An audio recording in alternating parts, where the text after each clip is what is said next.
Khambatona handak mukti ama soidana phadaba yade khanduna amadi soidanabani haiduna wakhal khanba haukhre.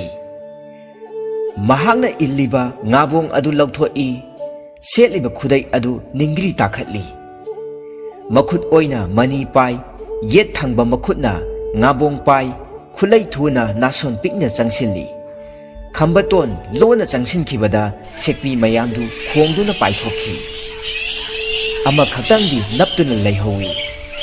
Khambatona yamna thuna yangna chensillaga phat chongkhattuna yet thangba makhutna paiba ngabong aduna kit namduna sekpi adu phare.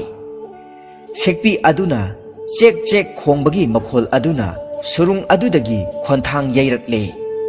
Pomnin nille aramba koknabagidamak amadi hingnabagidamak Khambatona mamit mana uisinduna sekpi adu chaba haurakle. Lambanabu kham thenglabadi jilhau thiba leite.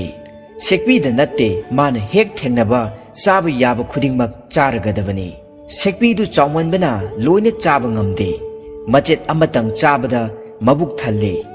Atay du kona chana muidamakta khakchille.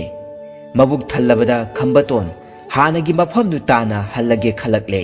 Makhutta arimba sekpi adu pairaduna mahakna lakpa maikai romda mamai onduna khong thangba haurakle.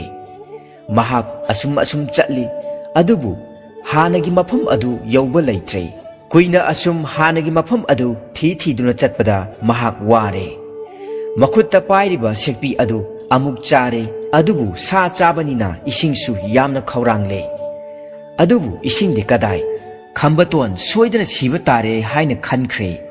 Adubu sibamak tarbasu hingba yaba makhaidi hingba ngambra yengkhige khanduna mahak amuk chatle.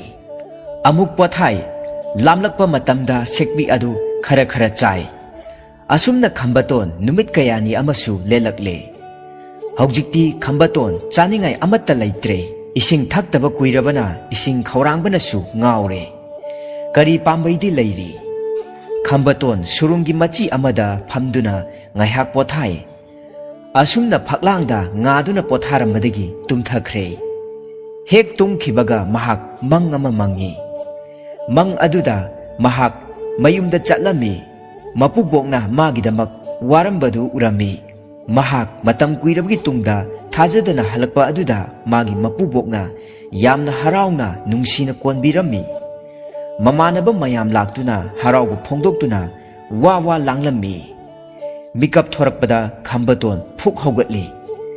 Kadomda chatkadagi maikai khangdana chatpa haurak.